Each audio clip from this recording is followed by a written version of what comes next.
After cleaning out my old bedroom, I found my entire collection of bootleg DVDs that I used to watch as a kid. I'm gonna watch all of them and rate them on Letterboxd to find out which one is my favorite. Hello everybody, the name's Ari, and welcome to my bootleg collection.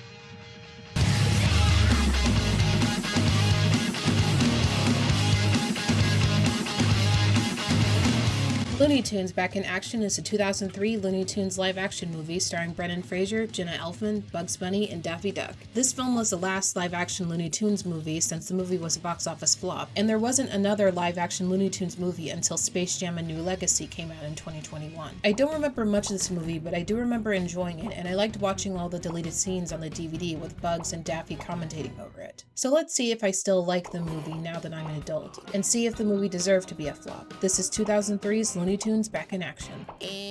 The first thing you notice about this movie is that it shares some similarities with Who Framed Roger Rabbit. All of the Looney Tunes are in the real world, with some working as actors, casino owners, and car dealers, employees at the Acme Corporation, etc. However, it still has the structure of a normal Looney Tunes cartoon where the Looney Tunes are put in a certain genre and it becomes a satire, like when Daffy became Duck Tracy or when Bugs and Elmer Fudd did an opera. In this way, I found this movie more enjoyable than Space Jam, because this movie feels more like just a modern episode of Looney Tunes, while Space Jam was just a Michael Jordan movie with the Looney Tunes. This movie is Looney Tunes first and foremost. The movie starts like a normal Looney Tunes cartoon with the classic duck season or rabbit season routine, and then it cuts to Daffy looking through the script and getting sick of being the punchline. However, the executives don't care because Bugs is much more popular and appeals to a wider audience, while Daffy only appeals to neckbeards. Our latest research shows that Bugs Bunny is a core asset that appeals to male and female, young and old, throughout the known universe, while your fan base is limited to angry fat guys in basements. Daffy gets fired from the studio and DJ, a security guard, chases after him and they accidentally destroy the water tower. DJ is promptly fired and we see that DJ is actually the son of Damian Drake, who's basically Sean Connery. Daffy sneaks into his house and starts messing with his dad's stuff since his dad's a famous spy movie star. And DJ's dad sends a cameo telling DJ to go to Las Vegas to find the Blue Monkey Diamond. Come to Las Vegas! Ask Dusty Tails for the Blue Monkey.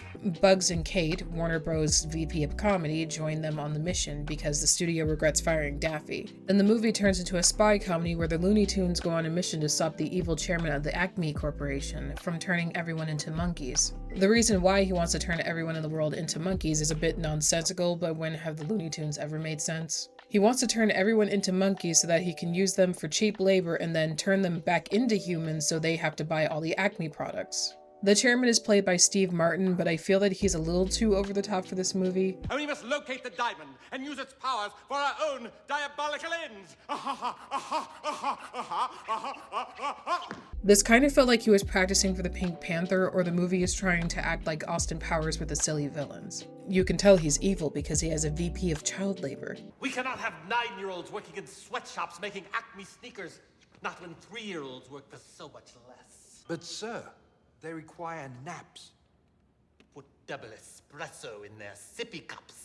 The chairman has several other Looney Tunes to try to stop them from finding the Blue Monkey, like Yosemite Sam, Wile E. Coyote, and Elmer Fudd. After watching the movie, I never realized how meta and self-referential the movie was. Space Jam had some meta moments, like when Daffy points at the Warner Bros. Logo on his butt, but this movie makes it clear that the Looney Tunes are aware that they're in a movie, and the movie plays into a lot of movie tropes. The attractive female lead, following trends to appeal to demographics, needing to be politically correct, trying not to encourage violence, But innocent people could be hurt. Throw it out the window! It'll send the wrong message to children.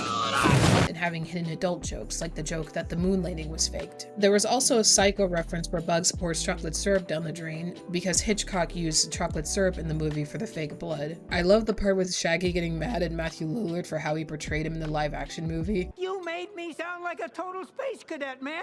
I'm sorry you feel that way. I was trying to be real to your character. If you like goof on me in the sequel, I'm coming after you. Yeah, and I'll give you a Scooby smack. I also like the joke of having to find the right remote when trying to pull up something on the TV. That's what everyone had to do before we had universal remotes and smart TVs. The chairman also makes fun of how one of the death traps was too over the top. What's the Pendulum of Doom doing there? I did not order the Pendulum of Doom. It's overkill. Get rid of it. There's a lot of things for adults to appreciate in the movie, like how the Looney Tunes cartoons are funnier as an adult now that I get the references. However, my favorite part of the movie was the scene with Bugs, Daffy, and Elmer at the Louvre, and they're jumping into the paintings. The scene felt like a classic Looney Tunes cartoon with Bugs and Daffy making jokes about the different art styles. Well, this is surreal. Unfortunately, the meta jokes became too much for me at the end of the movie when everyone breaks character and walks off set now that the production is over. It just reminded me of the ending to Blazing Saddles, and I hated the ending to Blazing Saddles. I just felt that it was just a cheap way to end the movie instead of making a funny ending. Now that I think about it, Austin Powers 3 also ended with the characters watching the movie, and I didn't like the ending to Austin Powers 3 either. The ending to this movie just feels cheap, like they couldn't figure out an ending. There was already enough meta humor in the movie, and the ending just felt lazy. Although I didn't like the ending, the rest of the movie was great with the jokes about spy movies and gadgets, and the movie references and visual gags. It's a Looney Tunes movie that's exactly what you want from a Looney Tunes movie. I'm surprised the movie flopped, but I guess everyone just wanted another movie with a famous basketball player instead. I honestly enjoyed the movie a lot more than I thought I would. I find the jokes to be more in line with the classic cartoons than with something like Space Jam. I find a lot more things to appreciate about this film than Space Jam with the meta jokes and pop culture references that adults can understand. Steve Martin as the chairman felt a little too goofy for me to enjoy his performance, but it didn't totally ruin the movie for me. I enjoyed the meta jokes about appealing to audiences, but I didn't like the fact that everyone broke character in the end. The third act in the ending felt like it went on for too long, and then the movie ends with everyone breaking character.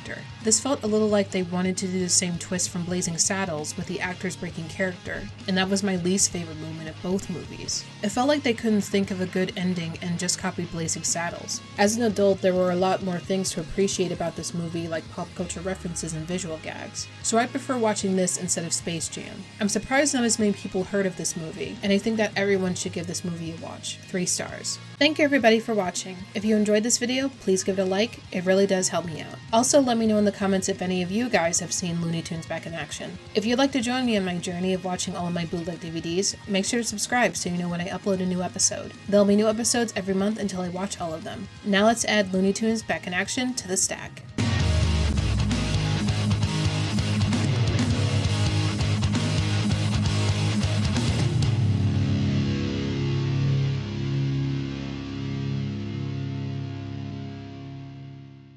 Looney Tunes back in action. It's all woohoo, yuck, yuck, and then bam, wham, blam. Look for it on DVD.